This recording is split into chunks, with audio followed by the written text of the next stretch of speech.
47 days. That was how long the school had been sending the forms home before anyone at Millard Elementary understood that the boy who kept returning them was also the boy who kept signing them, in his own careful 9-year-old cursive, because there was no one else in the house to do it.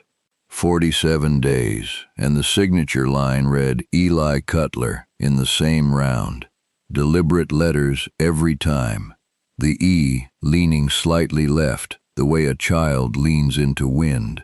The office secretary had filed them. The homeroom teacher had accepted them. And nobody had stopped to wonder why a third grader's emergency contact form listed a neighbor's disconnected telephone number and a grandmother 3 states away who had been in the ground since before he started kindergarten. You would have expected someone to notice. You would have expected someone to ask. What happened instead on the 48th day was that a man named Garrett Voss pulled into the school parking lot on a Tuesday in late October, and 150 people came with him, and the reason nobody was ready for what they brought is the part of this story that cannot be explained without starting at the beginning. The morning of the day Garrett Voss first saw the boy, the sky over the grassland east of the Black Hills hung low and colorless, the kind of flat gray that sits on the earth like a lid. It was the second week of October. The temperature had dropped overnight to 31 degrees, and the grass along Highway 34 had gone stiff with the first hard frost of the season, every blade silver-edged and brittle under a light that came from everywhere and nowhere at once. Garrett rode east out of Rapid City with no particular destination, the way he sometimes did on Tuesday mornings when the shop was closed and the silence of his apartment felt less like rest and more like a held breath. He was 54 years old. He had a face that people described, when they were being charitable, as weathered, and when they were not, as frightening. His nose had been broken twice. Once in a bar fight he started, and once in a wreck he did not. A gray-streaked beard covered most of his jaw and crept down past his collar.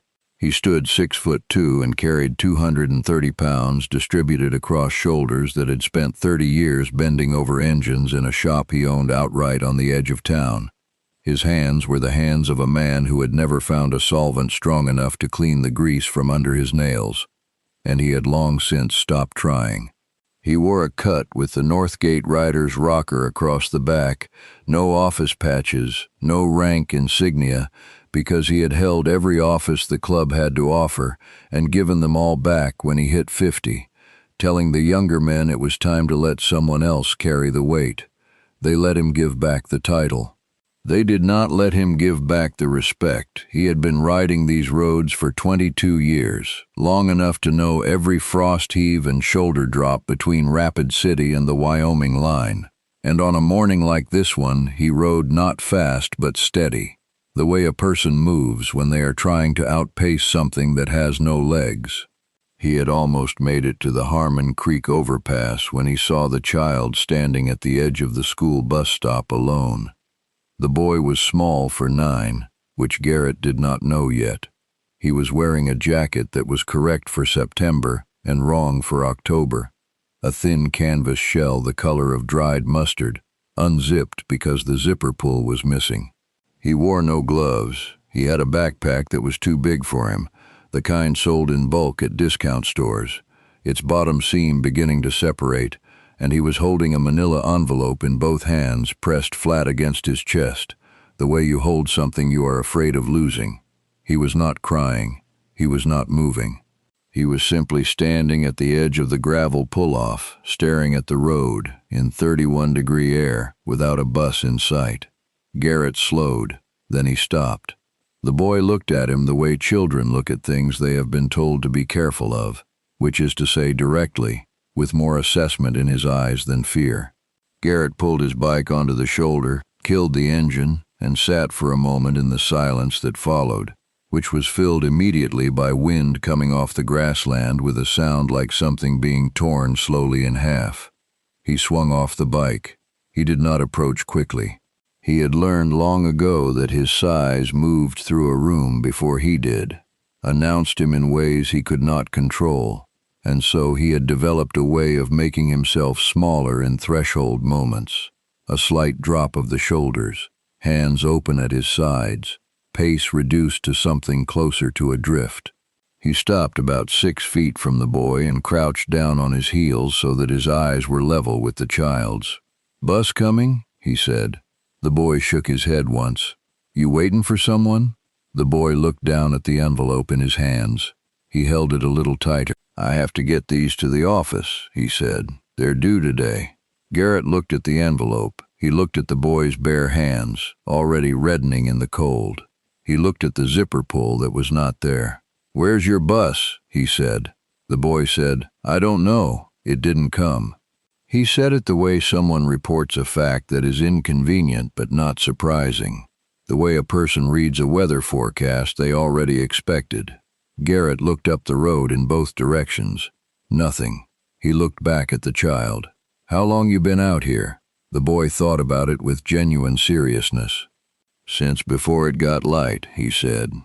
The nearest adult Garrett could identify was the woman who ran the feed and general store a quarter-mile back, a woman named Dolores Hawk, who was 70 years old and opened at 7 and had, as far as Garrett knew, never in her life turned a cold child away from her door.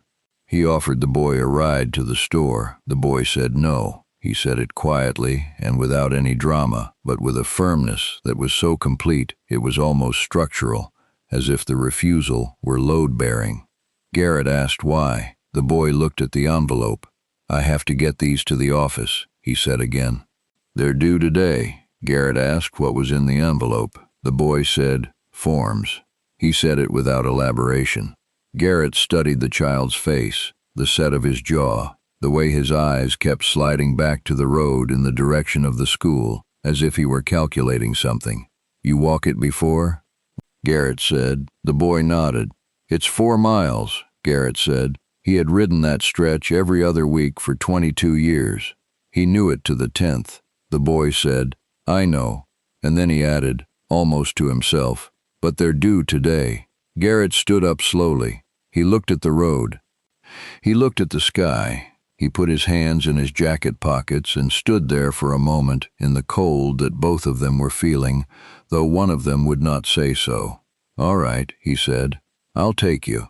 The boy looked at the motorcycle. He looked at Garrett. "I don't have a helmet," he said. Garrett reached into his right saddlebag and produced a helmet, a spare he had carried for 15 years, out of a habit he had never examined too closely. It was too large for a 9-year-old's head by a significant margin, but he had a spare bandana in the same bag, and he folded it twice and used it to pad the interior until the helmet sat without wobbling. The boy watched all of this with the same sober, evaluating attention. Then he put on the helmet. He kept the envelope flat against his chest with both arms, even as he climbed up onto the seat behind Garrett, and he held it that way the entire 4 miles, not letting the wind have it. The school was a low brick building set back from the highway behind a chain-link fence with a flagpole out front, the flag snapping hard in the October wind. Garrett parked in the visitor lot, which was empty at this hour, and walked the boy to the front entrance. The boy pushed through the heavy door with his shoulder, both arms still occupied with the envelope. The office was just inside on the left, separated from the hallway by a glass partition and a Dutch door, the top half open. The secretary, a woman named Renata Foltz, looked up from her desk when she heard them come in, and Garrett saw her expression move through several states very quickly, landing finally on something cautious and politely concerned. The boy put the envelope on the ledge of the Dutch door. He said, "These are the forms. They were due today." Renata Foltz looked at the envelope. She looked at the boy. She looked at Garrett, who was standing 4 feet behind the child with his hands in his pockets, and she looked at him for a long time in the particular way people look at a large, rough-faced man in a motorcycle cut standing in an elementary school hallway at 7:40 in the morning. Garrett met her eyes and did not move. The boy said, "Mr. Voss gave me a ride. My bus didn't come." Renata opened the envelope. She took out the forms. There were 4 of them: the annual emergency contact update, the field trip permission slip for November, the school photo order form, and the free and reduced lunch application. Each one had been filled out in the same careful, left-leaning cursive. Each signature line read, Eli Cutler. All of them. Renata set the forms down on her desk. She was quiet for a moment in a way that had weight to it. Then she said, "Eli, honey, who filled these out?" The boy looked at her with an expression that was patient in the way of someone who has answered this question before, or who knew it was coming and had prepared. "I did," he said. "I always do." Renata picked up the emergency contact form. She looked at the phone number. She looked at the space where a parent or guardian name should appear. The line said, Eli Cutler. She set it down. She picked up the lunch application. The household income section was filled out in the same hand, the numbers written carefully, the total circled. Garrett, from where he stood, could not read the figures, but he could read Renata Foltz's face, and what he read there settled into his chest like a stone dropping into cold water. She looked up at him. She said, very quietly, with all her professional composure still in place except in her eyes, "Mr. Voss, could you wait just a moment?" He said he could. Eli went to his classroom. Garrett waited. It took 12 minutes. He counted them against the second hand of the clock on the wall above the office door. At the end of 12 minutes, Renata came back to the Dutch door with a manila folder of her own and a look on her face that was the face of a person who has just understood something and wishes they had understood it 47 days earlier. She did not open the folder. She said, "Eli has been at this school for 2 years. His grandmother passed away in May, before the end of last year. We were notified and a note was placed in his file, but the follow-up contact process did not complete. He was placed with a cousin of his grandmother's for the summer, a woman named Patrice Dillard, but Ms. Dillard relocated to Billings in August. Eli is currently living in Ms. Dillard's house." She paused. She aligned the folder's edge with the ledge of the Dutch door. "Alone," she said. That one word. Garrett did not say anything. He stood with his hands in his pockets and his jaw working slightly and his eyes very still on Renata Foltz's face, and the office was quiet enough that you could hear the wind pressing against the glass of the front entrance and the distant sound of a bell somewhere in the building, children moving through hallways, getting on with the ordinary day. "He walked 4 miles this morning," Garrett said, "because the forms were due." Renata said, "Yes." Garrett said, "He signed them himself." She said, "Yes." He looked at the clock. He looked at the floor. He said, "Who do I call?" Renata gave him the number for the Meade County Department of Social Services and the name of a caseworker, a man named Todd Pruitt, who had a caseload that was, as Renata understood it, something in excess of 90 active files. Garrett went back to the parking lot. He sat on his bike in the cold gray light and called the number. He reached a voicemail. He left a message that was 18 words long, and each word was chosen, not for legal precision, but for unmistakable clarity. Then he called a number he knew without looking it up. The man who answered was named Denny Falk, and he was the Northgate Riders president, and he had been a friend of Garrett's for 21 years. Garrett told him what the form said, what the address on the form said, and what the word alone meant in the context of a 9-year-old in October. He told him about the missing zipper pull. He told him about the way the boy had carried the envelope. He told him about 4 miles before daylight because the forms were due today. Denny listened to all of it without interrupting. Then he said, "How many of us do you need?" Garrett said, "All of them." It would be 3 days before Garrett Voss could explain, even to himself, exactly why it hit him the way it did. He had been around hard situations before. He had helped with flood relief and searched for missing hikers and sat with men in hospital waiting rooms through long, terrible nights. He was not a man easily opened, but the truth was there had been a boy once, and Garrett had not gotten there in time. and that boy's name was Lucas, and Lucas had been his sister's son, and the circumstances were different, and also, in the way that mattered, exactly the same. A child left to manage what children should not have to manage. A signature on a line where an adult's name should have been.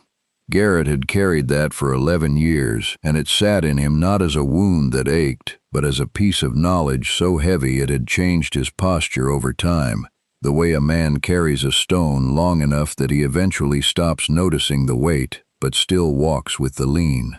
He had not told Denny any of this. He did not need to. What he had said was enough, and Denny had understood, because Denny was the kind of man who heard what lived underneath the words a person chose. By noon on that Tuesday, 23 Northgate riders had called Garrett back. By 4 o'clock, the number was 61. By the time the October sun went flat and red above the ridgeline, and the temperature dropped back toward freezing, the number stood at 94. People texted names and numbers to Denny, who kept a list on a yellow legal pad at the table in the back room of the chapter's meeting space, a converted garage on Elm Street in Rapid City with fluorescent lights and folding tables, and a coffee maker that ran continuously from 7 in the morning until the last person left.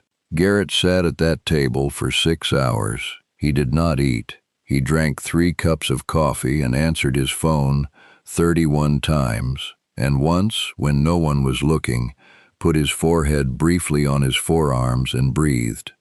Then he straightened up and answered the next call. Plans were forming at the yellow legal pad. Denny's handwriting covered 2 full pages. Todd Pruitt, the caseworker, had called back by 3 in the afternoon, and the conversation had been professional and careful and had covered a territory of procedural language, temporary guardianship authorization, emergency placement protocol, Meade County Social Services regulations, and what was and was not within the authority of a private citizen in relation to a minor currently considered a ward of the state pending investigation. Garrett had written down every word. He had also, by the time that call ended, begun to understand the shape of the obstacle. The shape was bureaucratic and legitimate and patient and enormous. It did not care about the missing zipper pull. It did not care about 4 miles before daylight. It moved at its own pace, in its own jurisdiction, according to its own timetable, and what it required was documentation and process and time. And Eli Cutler, 9 years old, was living alone in a house with a disconnected heating account and a refrigerator that Garrett had not yet seen, but was already beginning to construct in his imagination from the evidence available. He drove to the house that evening. He did not go alone. He went with Denny and a woman named Terry Scholl, who was a nurse at the regional hospital and had ridden with the Northgate Riders support community for 6 years, and who had the kind of authority in crisis situations that came from spending 2 decades making decisions in rooms where speed was the difference. The house was on Cutler Road, which Garrett noted with the specific grief of a coincidence that explains too much. It was a small white frame house set back from a gravel lane, the porch light out, the front yard dead-grassed and wind-blown, one shutter hanging at an angle on the front window. The heat was off. They could tell from the porch. Eli opened the door when they knocked, because there was no one else to open it, and he looked at Garrett with recognition, and something that was not quite relief, but was in the neighborhood of it. The way a person looks when something they have been managing alone is witnessed at last. Terry Scholl knelt down in the doorway and asked Eli if she could come in, and he stepped back and held the door for her with the courtesy of a much older person. The kind of courtesy that is learned from watching adults do it and practicing in private. The refrigerator contained a half-empty jar of peanut butter, 6 eggs, a block of cheese that had been carefully wrapped after being partially used, a loaf of bread with the twist tie resealed, and 4 apples. Everything was organized. Everything was correct.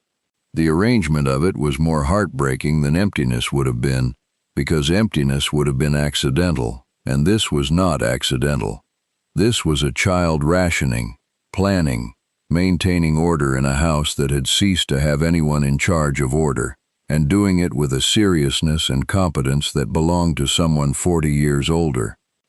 Garrett stood in the kitchen doorway and looked at the contents of that refrigerator and understood, completely, for the first time, what 47 days meant in practical terms, not in terms of forms and signature lines and procedural failures. In terms of a boy who woke up every morning and made a decision to keep going, to fill out the forms, to wrap the cheese, to walk the 4 miles, because the alternative was to stop, and stopping was not something he had decided to do. Terry Scholl had found a space heater in the hall closet and plugged it in. Denny had called the county emergency housing line from the front porch. Garrett sat down at the kitchen table across from Eli, who had his backpack in his lap again, the same way he had held the envelope, which Garrett was now beginning to understand was not accidents, but pattern. The boy kept things close to his body that mattered. He kept them against his chest when he was standing and in his lap when he was sitting, and Garrett thought about that for a long time without saying anything. Eventually, Eli said, "Are you going to make me leave?" Garrett said, "No." Eli said, "Okay." Garrett said, "We're going to make sure you have heat and food tonight. Everything else takes a little time. You understand?" The boy said he did. Then he said, "I have a math test tomorrow." Garrett said, "Then you should do your homework." Eli looked at him for a moment, and then he unzipped the backpack and took out a worksheet and a pencil and set them on the table. He bent over the worksheet and began to work. Garrett did not move. He sat across the table from the boy and listened to Terry talking quietly on her phone in the next room, and Denny's voice low on the porch, and the space heater beginning to push warm air into the cold kitchen, and outside the October wind moved through the dead grass with the sound it had been making all day, like something being torn slowly in half, except that now, in this kitchen, with the light on and the heater running, and the boy's pencil moving down the page, it sounded a little less like tearing. The obstacle, when it fully revealed itself, wore the name of a Section 7.4 placement hold. Todd Pruitt explained it on the phone the following morning with the careful neutrality of a man who understood the regulation and found it frustrating and was not permitted to say so. Under Meade County protocol, a child who had been placed informally and then effectively abandoned without formal transfer of guardianship existed in what the regulation called a status gap, a category in which the placing party, in this case the late Miss Dillard, who could not be located, retained nominal responsibility, and in which the county could not authorize a new placement until a 72-hour investigative window had elapsed. A supervisor had reviewed the file, and an emergency hearing had been scheduled with the family court. The family court, as of Wednesday morning, had its next available slot on Friday afternoon. The hearing would last 30 minutes. The outcome, Pruitt said quietly, was not in doubt. The process, however, was mandatory. Eli could not be formally placed with a licensed emergency foster family until after Friday's hearing. Until then, the county's options were limited to a group intake facility in Rapid City, which had space, and which Pruitt described in the kind of measured professional language that means, "Please don't make me send him there." Garrett asked what the alternative was. Pruitt said there was no alternative within the framework. He said this with a pause before the word framework that contained approximately everything he was not authorized to say. Garrett said, "How about outside the framework?" Pruitt did not answer immediately. He said, "Mr. Voss, I've been a caseworker for 14 years. I've never had a call from a motorcycle club about a third grader before." He said it without any particular color, simply as a statement of fact. Garrett said, "First time for everything." Pruitt said, "There's a provision under Section 9.1 of the Emergency Protocol that permits a qualified adult to serve as an authorized day support contact during a placement gap, provided the adult has no criminal record, provides a verifiable address, and is approved by a supervising caseworker." He paused. "I am the supervising caseworker on this file," he said. Another pause. I would need to make a site visit. Garrett said, Hey, come any time. Pruitt said, This afternoon. Garrett said, I'll put the coffee on. The site visit happened at 2 in the afternoon. Pruitt arrived in a county vehicle, a white Ford Escape with a dented rear bumper, and sat at Garrett's kitchen table with a clipboard and a pen and the same careful, neutral manner he'd had on the phone, and he asked Garrett 22 questions over 40 minutes. Garrett answered all 22. At the end of the 40 minutes, Pruitt wrote something on the form on his clipboard and said, There are 6 licensed emergency foster families on the county's current list.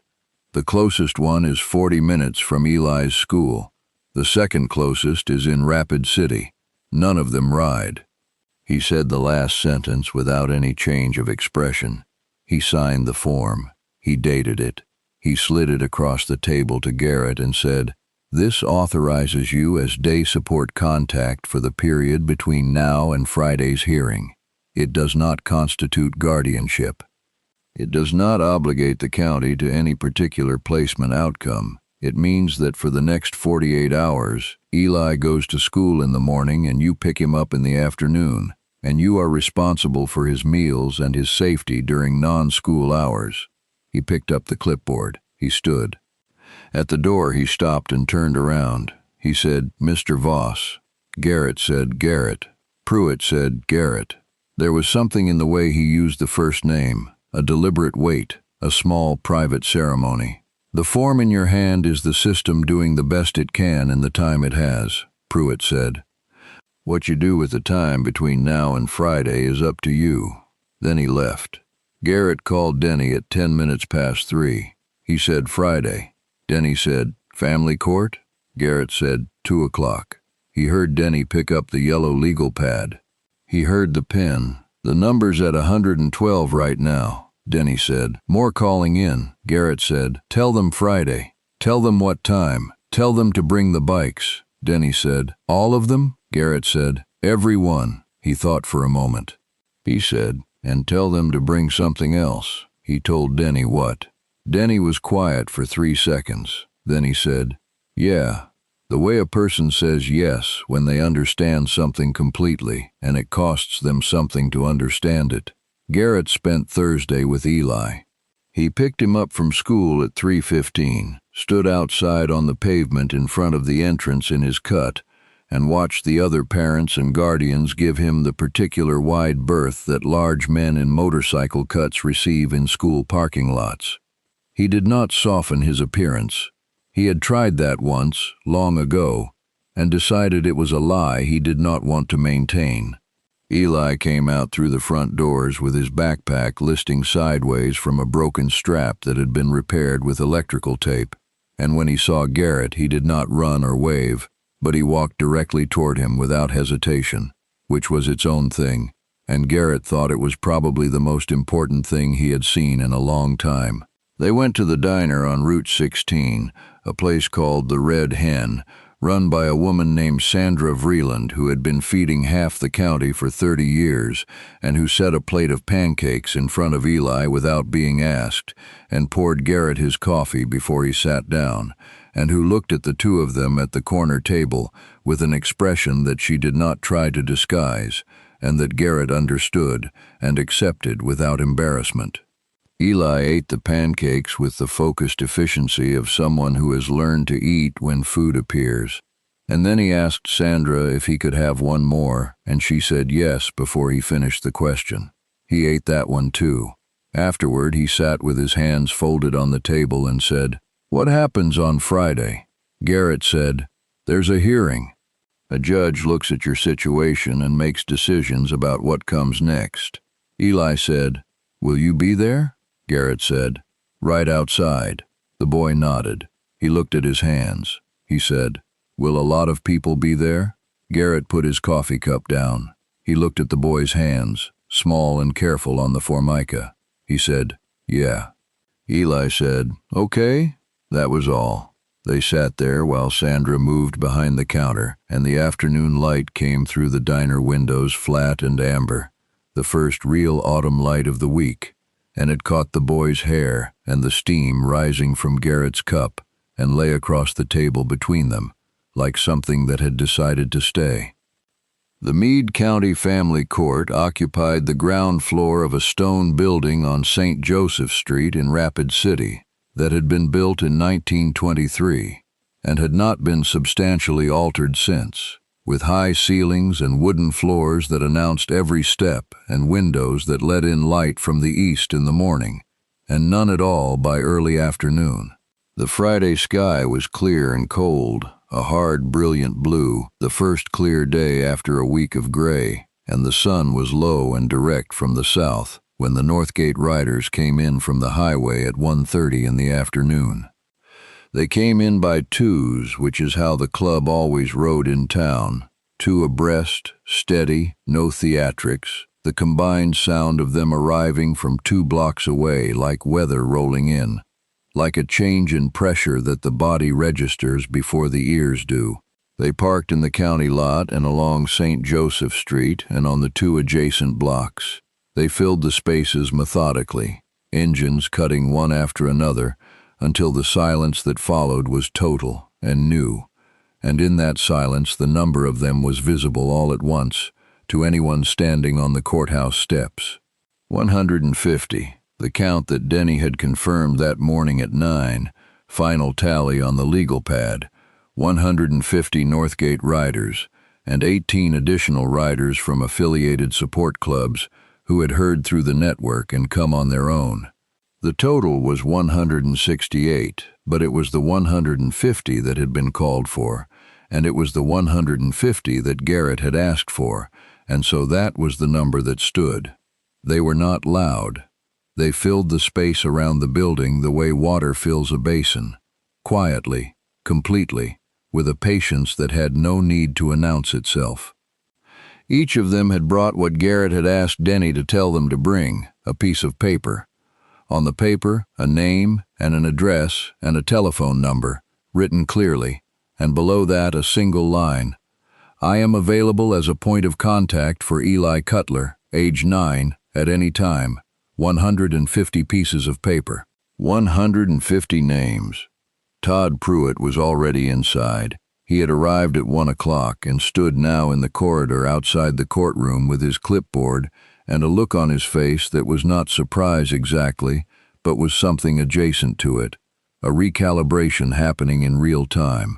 The judge was a woman named the Honorable Marin Solid, 61 years old, 20 years on the family court bench, a woman who had seen most categories of human situation and maintained about them a skepticism that was functional and a compassion that was structural and not available for display.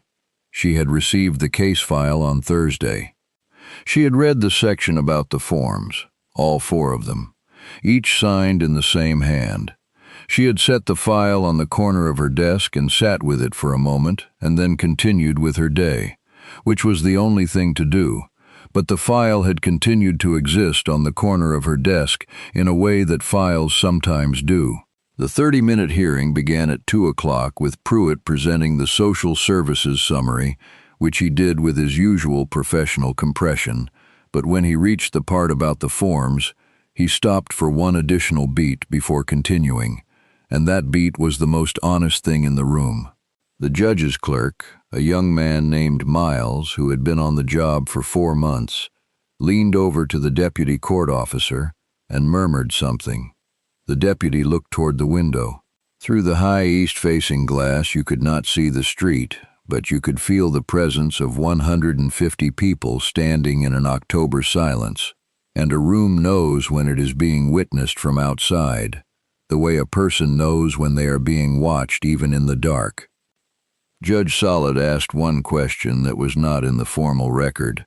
She asked it after Pruitt had finished his presentation and the procedural language had settled, asked it directly, quietly, looking at the case file rather than at the room. She said, "Did anyone know?" The room did not answer immediately. Pruitt said, "The procedures were followed as documented." She said, "That wasn't what I asked." She closed the file. She looked up. She said, "Who is Garrett Voss?" Pruitt said, "He's outside, Your Honor. He's waiting," she said. "Have him come in." Garrett came in from the corridor in his cut, his boots loud on the wooden floor, his sighs filling the doorway in the way it always did, and he stood in front of the bench with his hands at his sides and his face arranged into the neutral patience he had developed over 54 years of being looked at the way people looked at him. Judge Solid studied him for a moment. She said, "You found this child at a bus stop?" He said, "Yes." She said, "You've been his day support contact since Wednesday?" He said, "Yes." She said, "And outside this building?" She paused. "How many people came with you today?" He said, 150. She looked at him steadily. She said, "Why?" It was a short question. It deserved a short answer. Garrett said because he walked 4 miles in the cold to turn in forms that were due, with no one to sign them but himself, and we thought someone should show up. The room was quiet. Miles, the clerk, looked at the surface of his desk. The deputy court officer stood with his arms at his sides and his jaw set. Judge Solid looked at Garrett for a long time. Then she looked at the file. She said, "Mr. Voss, are you pursuing a placement arrangement?" He said, "I am.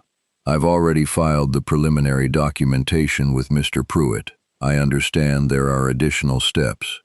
She said, "There are. A home study, background clearances, a 30-day provisional period." He said, "I know." She looked at him again. She said, "You understand what you're asking for?" He said, "I do." She said, "Why you?" He did not answer right away. He looked at the floor. Then he said, "I had a nephew. His name was Lucas. I didn't know how bad it was until it was too late to do anything about it. I've known for 11 years that I wasn't paying attention, and I cannot put that right. But I can pay attention now." The room received this the way a room receives something that has been said for the first time after years of remaining unsaid. Quietly, completely, Judge Solid wrote something on a document in front of her. She dated it. She signed it. She said, "Mr. Voss, I am granting provisional day support authorization pending completion of the full placement process. Mr. Pruitt will coordinate the home study." She looked toward the window again, toward the direction of the street, toward the 150 people she could not see but whose presence was in the room, the same way weather is in a room when someone has left a window open. She said, "Please convey my regards to the people outside." Garrett said he would. He came out through the front doors of the courthouse at 2:34. The sun was still low from the south, throwing long shadows from the east, and the light hit the street and the parked bikes and the assembled riders in a way that was almost too much. Everything edged in gold, the chrome throwing points of light across the stone face of the building. 150 men and women stood in that light and looked at Garrett coming through the door, and he stood at the top of the 3 courthouse steps and looked back at them for a moment without speaking. Then he said, "Provisional placement, home study to follow. He's not going anywhere he doesn't choose to go." The silence lasted exactly 2 seconds. Then someone in the back of the lot started an engine, and then someone else, and then they were all starting, one after another, the sound rising from the ground up, and it was not a roar the way outsiders describe motorcycle engines as roaring, but rather a reverberation, something you felt in your sternum and your back teeth and the soles of your feet, something that the stone building behind Garrett felt in its 1923 bones. He stood in it. He let it come up through the steps and into him. He thought about Eli, who was with Sandra Vreeland at the Red Hen Diner 3 blocks east, eating something warm, doing homework on the clean Formica table, unaware that 150 people had just signed their names on pieces of paper and brought them to a courthouse in October on his behalf. He thought about Lucas, who had been 9 also. He thought about 11 years of carrying the lean. He put his hand flat against the stone railing of the courthouse steps and felt the vibration of all those engines coming through the stone.